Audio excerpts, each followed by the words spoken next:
स्वागत है दोस्तों एक नई वीडियो में। और हम लोग जून 2025 के सवालों को बहुत अच्छे तरीके से कवर कर रहे हैं सुबह 6 बजे। अब हम लोग पहुंचे हैं दोस्तों 21 पे। आज का सवाल है, एक ग्रंथ है यादवाभ्युदय अथवा भगवान कृष्ण का जीवन, और इस ग्रंथ की रचना किसके द्वारा की गई है ये आपको बताना है। जो लेखक हैं उनका नाम है वेदांत देशिक, रामानुजाचार्य, अप्पैया अप्पाया दीक्षित या विद्या माधव। कौन है इसमें?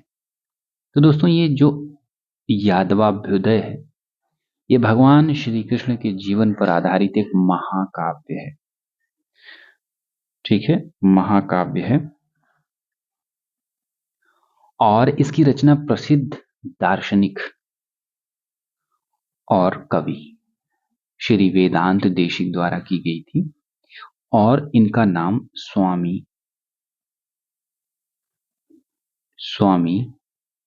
देशिकन भी बोला जाता है इनको, ये भी इनका नाम है। तो ये जो ग्रंथ है दोस्तों ये संस्कृत में लिखा गया है, संस्कृत में कृष्ण पर आधारित है।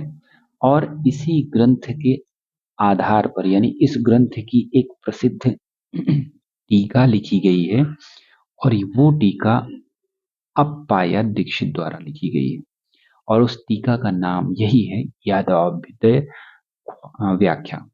इसके अलावा इनकी दो पुस्तक और है दोस्तों, चित्रमीमांसा और कुवलयानंद, मीमांसा कुवलयानंद।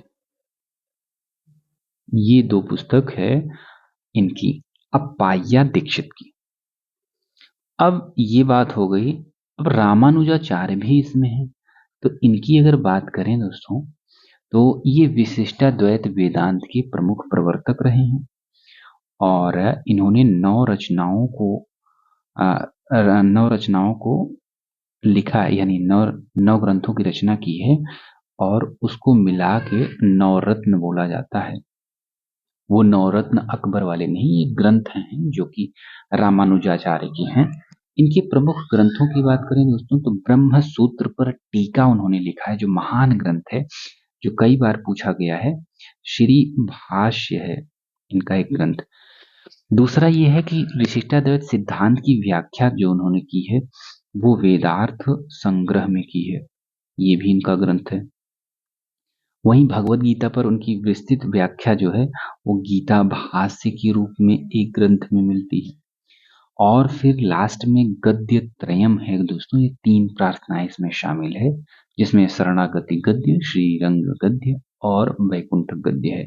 हालांकि ये तीनों काफी इंपॉर्टेंट हैं। एक बचते हैं विद्या माधव, और ये जो है मुहूर्त दर्शन इनका एक ग्रंथ है, जो अनभक्तों के लिए बहुत इंपॉर्टेंट ग्रंथ है। एस्ट्रोलॉजर थे ये, और ये शुभ समय बताते हैं, शुभ समय। एस्ट्रोलॉजर्स फंस गए हैं दोस्तों ईरान अमेरिका की युद्ध में, वो अपना समय नहीं बता पाए और बाकी दूसरों को समय बता के पैसा लेते हैं, वो अलग बात है। इस तरीके से हमारा पहला सवाल कंप्लीट होता है दोस्तों, काफी इंपॉर्टेंट है, कई बार पूछा गया है ये सब। चलते हैं अगले सवाल पे।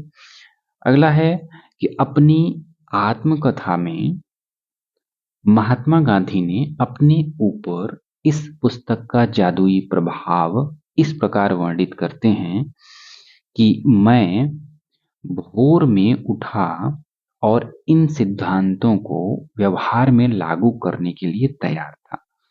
तो ये किस पुस्तक के पढ़ने के बाद महात्मा गांधी ने कहा था?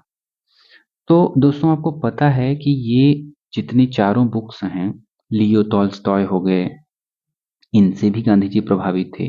जॉन रस्किन हो गए, इनसे भी प्रभावित थे। हॉवर्ड विलियम हो गए, इनसे भी प्रभावित थे। और हेनरी समनर हो गए, ये भी इनसे भी प्रभावित थे। तो ये आपको जानना जरूरी है। हालांकि इस क्वेश्चन का आंसर हमारा यही है जो आप समझ रहे हैं, यानी सेकंड, रस्किन बॉन्ड की अनटू द लास्ट। ये पुस्तक पढ़ के ही उन्होंने ये बात कही थी। तो गांधी जी ने अपनी आत्मकथा में ये बताया था।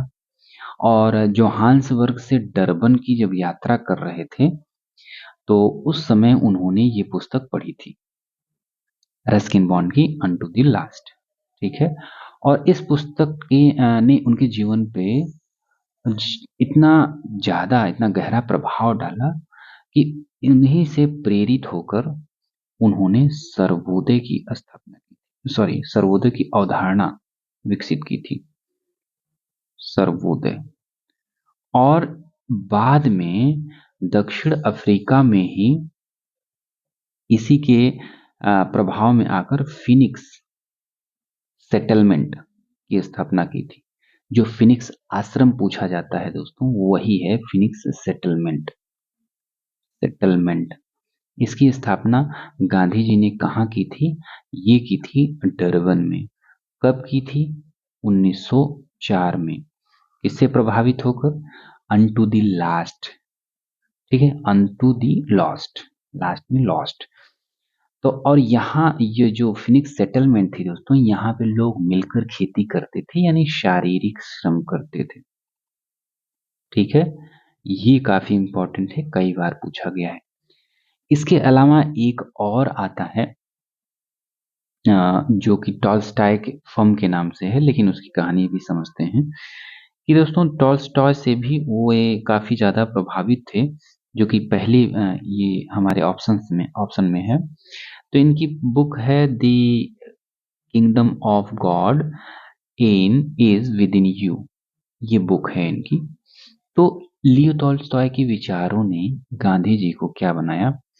अहिंसा, अहिंसा के प्रति अटूट विश्वास दिलाया इसने, लियो टॉल्स्टॉय ने। और गांधी जी दक्षिण अफ्रीका में जो नस्लवाद, नस्ल भेद के खिलाफ संघर्ष कर रहे थे और मानसिक द्वंद्व में थे, तब इस पुस्तक ने, लियो टॉल्स्टॉय की इस पुस्तक ने काफी शांति दी थी उनको, और इससे उन्होंने कई चीजें सीखी या अपनाई। एक तो अहिंसक प्रतिरोध उन्होंने सीखा, जिसको नॉन वायलेंस रेजिस्टेंस बोलते हैं। तो लियो टॉल्स्टॉय ने सिखाया कि जो बुराई के सामना जो है वो सिर्फ बुराई से नहीं कर सकते, वो प्रेम और अहिंसा से करना चाहिए। वहीं ईश्वर के राज की अवधारणा, यानी जो धर्म है वो आडंबर नहीं बल्कि मनुष्य के भीतर की शुद्धता है, ये गांधी जी ने यहीं से अपनाया था। वहीं पत्र व्यवहार भी होता था दोस्तों, यानी एक दूसरे के पत्र भेजते थे गांधी जी और लियो टॉल्स्टॉय, इससे भी इनके विचारों का आदान प्रदान हुआ और गांधी जी को उन्होंने सपोर्ट किया था, सत्याग्रह के लिए प्रोत्साहित किया था। कौन? लियो टॉल्स्टॉय ने। लास्ट में इसका परिणाम क्या होता है?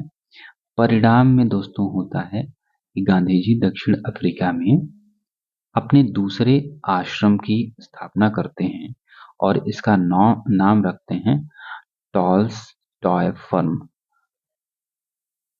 ठीक है, और ये कब करते हैं? 1910 में। कहाँ पे करते हैं?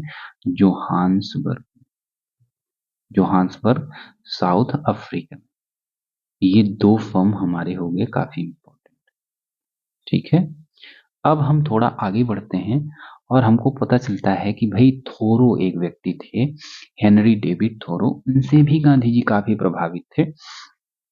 तो थोरो से उन्होंने क्या सीखा? तो उन्होंने सिविल डिसओबीडियंस यानी सविनय अवज्ञा, सविनय अवज्ञा का विचार उन्होंने थोरो यानी हेनरी डेविड थोरो से प्रभावित होकर अपनाया था। अब कुछ आश्रम की बात कर लें हम। जब गांधी जी भारत आए तो उन्होंने 3 आश्रम की स्थापना की थी दोस्तों। ये तीनों आश्रम बहुत ही ज्यादा इंपॉर्टेंट हैं। और वो कौन से हैं? फर्स्ट की जब वो भारत आए तो सबसे पहले कोचरब आश्रम की स्थापना करते हैं। कोचरब आश्रम की स्थापना करते हैं। कब करते हैं? ये करते हैं 1915 में। बहुत ज्यादा डेट एग्जैक्ट याद करने की जरूरत नहीं है, हालांकि 25 मई है। 25 मई 1915 में कोचरब की स्थापना करते हैं, अहमदाबाद के पास में है। ठीक है, नियर अहमदाबाद पास में है अहमदाबाद के, भारत में गांधी जी का पहला आश्रम था और यहीं से उन्होंने छुआछूत के खिलाफ अभियान की नींव भी रखी थी। जब दूसरे आश्रम की बात करते हैं तो ये फेमस आश्रम साबरमती का आश्रम आता है, जिससे बहुत सारी कहानियां जुड़ी हुई हैं। नमक वाली कहानी या चीनी छोड़ने वाली कहानी भी आप सुने होंगे। इसकी स्थापना उन्होंने 2 साल बाद 1917 में की थी, अहमदाबाद में साबरमती नदी के तट पर। अब तो ये इसको बाद में, क्योंकि सत्याग्रह काफी शुरुआत कर दिए थे, तो सत्याग्रह आश्रम के नाम से भी वो जाना जाता है, सत्याग्रह आश्रम, साबरमती आश्रम। तो यहीं से ऐतिहासिक जो दांडी मार्च था दोस्तों, दांडी मार्च शुरू हुआ था ना, कब हुआ था? 12 मार्च 1930 को शुरू हुआ था। तो इसकी स्थापना शुरुआत साबरमती आश्रम से ही होती है। तीसरे आश्रम जो है वो सेवाग्राम की आश्रम है, सेवाग्राम आश्रम। ये कब हुआ था? ये 1936 में हुआ था और वर्धा महाराष्ट्र में। ये गांधी जी का अंतिम आश्रम था, कह सकते हैं अंतिम प्रमुख आश्रम। यहीं से उन्होंने भारत छोड़ो आंदोलन की शुरुआत की थी, यानी उसकी रूपरेखा बनाई थी, कह सकते हैं शुरुआत करवाई थी, रूपरेखा बनी थी। तो इस तरीके से हमारा ये कंप्लीट होता है। हाँ, इसमें थोड़ा सा एक बचता है कि हार्वर्ड विलियम की the ethics of diet, ethics of diet ये लंदन में उन्होंने पढ़ी थी दोस्तों। और लंदन में पढ़ने के बाद नैतिक रूप से, जबकि उनकी माता जी ने बहुत मना किया था कि बेटा जा रहे हो लंदन, वहां पे नॉन वेज बिल्कुल मत खाना, शाकाहारी रहना, तो इससे उनको नैतिक रूप से मदद मिली थी शाकाहारी बनने में। तो ये बुक थी हार्वर्ड विलियम की। वहीं जब लास्ट बुक देखते हैं कि हेनरी समनर की village communities in the east and west, तो इससे भी गांधी जी को कुछ प्रेरणा जरूर मिली थी। ठीक है, इस तरीके से हमारा ये पूरा सवाल कंप्लीट होता है। काफी लंबा हो गया लेकिन ठीक है, काफी अच्छा था। आगे चलते हैं दोस्तों। हाँ, ये आपको अगर कुछ याद आए तो बताइएगा। हेनरी समनर की village community in the east and west में ये जो बुक थी, इससे गांधी जी को क्या प्रेरणा मिली थी, यानी इससे उन्होंने किस विचार को अपनाया था। ठीक है, अगले सवाल पे चलते हैं। सूची फर्स्ट को सूची सेकंड से मिलान करना है। कृष्णा, कुबेर, पार्वती, शीतला और दूसरी साइड है वैशारवन, मयून, मरिया माई, अन्नपूर्णा। तो आपको ये बताना है दोस्तों। आपको कई बार होता है कि एक चीज पता रहती है, दो चीज पता रहती है, हालांकि फिर भी हम एकदम सिंपल से शुरुआत करें अगर, तो पार्वती माता जो है उनको माता अन्नपूर्णा के नाम से भी जाना जाता है, यानी जो पोषण की देवी हैं, अन्न की देवी हैं, उनको पार्वती के नाम से भी जाना जाता है। वहीं जो उत्तर भारत में शीतला माता है, वही दक्षिण भारत में मरियम माई मानी जाती है। वही शीतला माता जब चेचक रोग होता है तो धार देती हैं कि 4 दिन में उतर जाए, सब ठीक हो जाए। वो माता जो है वो शीतला माता ही, यानी चर्म से चेचक से है, ऐसा माना जाता है कि ठीक करती हैं, रोग से बचाती। वहीं जब कृष्णा की बात होती है दोस्तों, कृष्ण जी को दक्षिण में तमिल परंपरा में, तमिल भारतीय परंपरा में, दक्षिण भारतीय परंपरा में भगवान विष्णु या कृष्ण को मायून के रूप में जाना जाता है। वहीं जब कुबेर आते हैं तो वैशारवन या वैश्रवण, इनको वैश्रवण, ठीक है, ये हिंदू में भी इनको बोला जाता है और बुद्धिज्म में भी। ठीक है, इन दोनों धर्मों में इनको वैश्रवण यानी कुबेर के नाम से जाना जाता है या संबोधित किया जाता है। तो इस तरीके से हमारा ये वीडियो सवाल कंप्लीट होता है। इसमें आप लगा सकते हैं कौन से, फर्स्ट का सेकंड है, ये है तो फिर फोर्थ हो जाएगा। आगे चलते हैं 24 पे। तो 24 सवाल है दोस्तों कि निम्नलिखित में से कौन सा कथन 1859 में नादिया, मुर्शिदाबाद और पावना में हुए विद्रोह हुए नील विद्रोह के संबंध में सत्य है। तो दोस्तों ये नील विद्रोह के बारे में सारी चीजें दी गई हैं, आपको बताना है क्या सत्य है।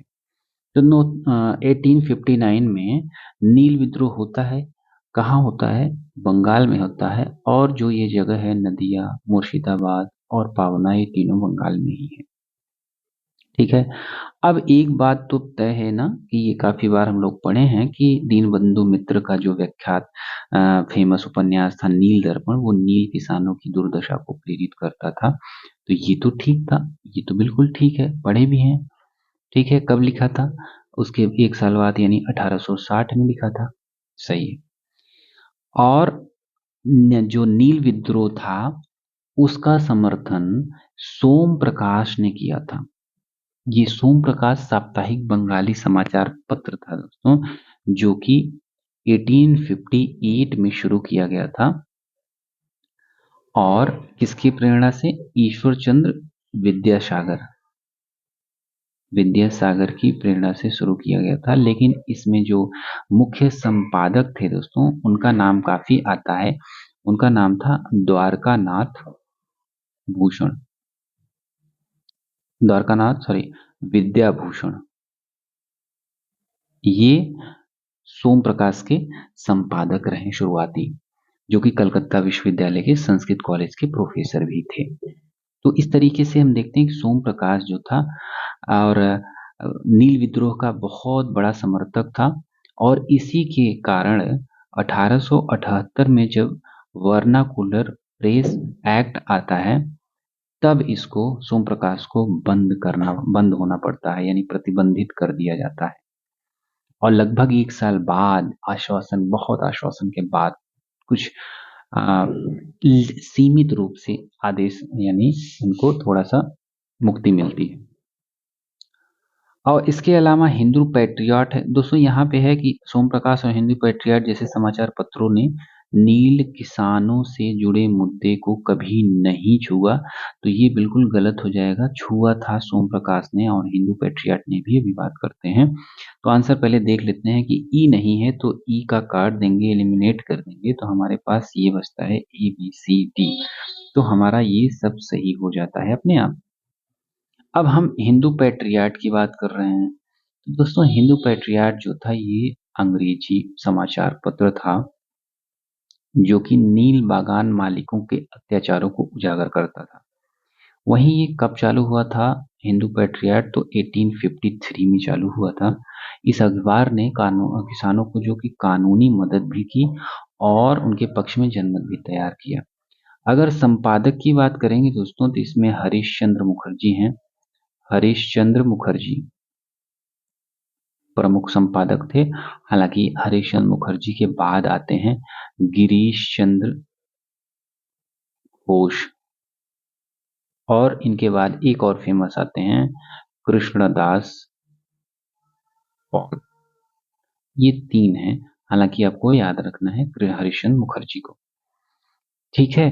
अब ये हिंदू पैट्रियट हो गया, लेकिन इसके साथ ही द हिंदू का भी हम लोग नाम सुनते हैं।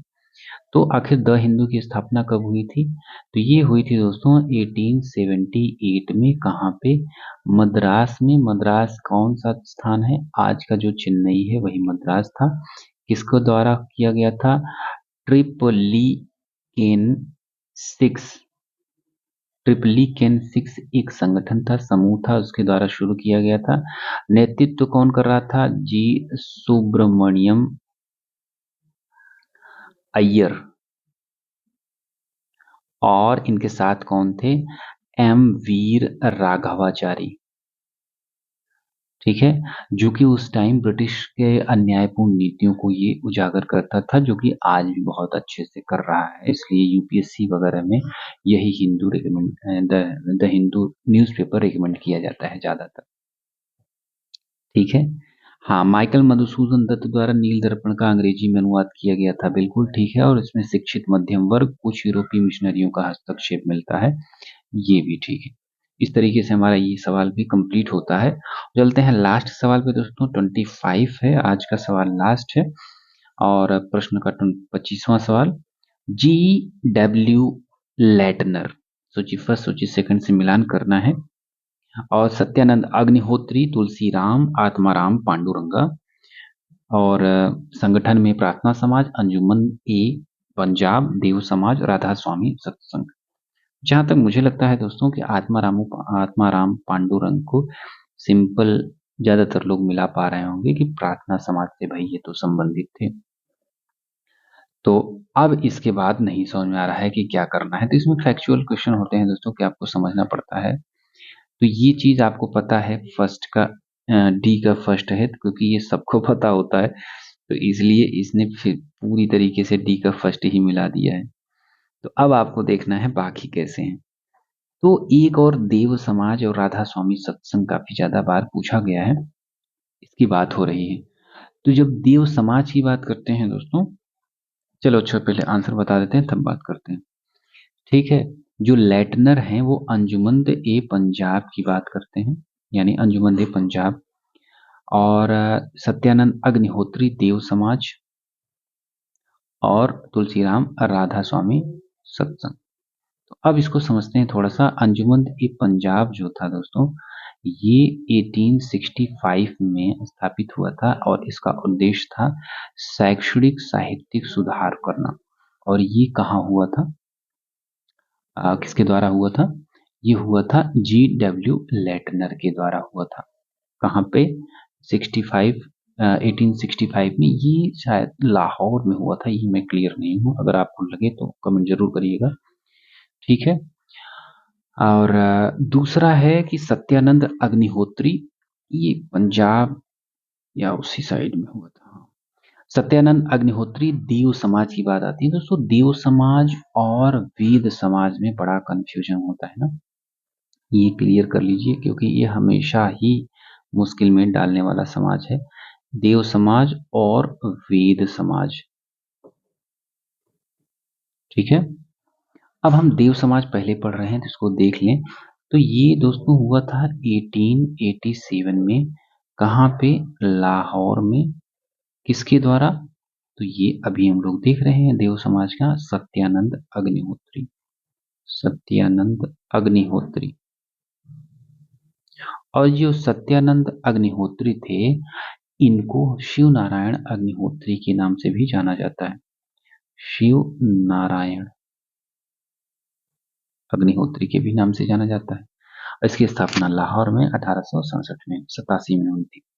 इसका दोस्तों उद्देश्य ये था कि यह मुख्य रूप से नैतिकता, आत्मा की शुद्धि और गुरु की पूजा पर केंद्रित था। जबकि वही वेद समाज की बात जब आती है तो ये के श्री धरुलु नायडू, दक्षिण भारत में काफी लोकप्रिय बनाया था इन्होंने वेद समाज को। और ये 1864 में मद्रास में, यानी आज के चेन्नई में स्थापित हुआ था। दक्षिण भारत का ब्रह्म समाज भी बोलते हैं, दक्षिण भारत का ब्रह्म समाज भी इसको बोला जाता है, ठीक है। इसकी शुरुआत केशव चंद्र सेन का भी शुरुआत में इस पर प्रभाव था। ये दो बात बहुत अच्छे से क्लियर कर लीजिएगा। इसके अलावा दोस्तों बात करते हैं तुलसीराम की। जो तुलसीराम थे, इनका नाम ये भी है शिव दयाल सिंह के नाम से भी ये तुलसी राम जाने जाते हैं। और जो कि 1861 में आगरा में इसकी स्थापना की थी राधा स्वामी सत्संग, इसने की थी शिव दयाल सिंह यानी तुलसी राम ने। वहीं आत्माराम पांडुरंग की बात हो रही है तो प्रार्थना समाज की स्थापना होती है, ये तो आप बिल्कुल अच्छे से जानते हैं कि भाई 1867 में केशवचंद सेन की सहायता से, केशवचंद सेन की सहायता से किसने किया था? आत्माराम पांडुरंग ने। कहाँ पे किया था प्रार्थना समाज? बॉम्बे में किया था प्रार्थना समाज की स्थापना, ठीक है। इस तरीके से हमारा आज का पूरा पांचों सवाल काफी अच्छे तरीके से कवर हो जाता है। मिलते हैं दोस्तों कल सुबह 6 बजे, और अभी तक सब्सक्राइब नहीं किया है तो जरूर कर लीजिएगा।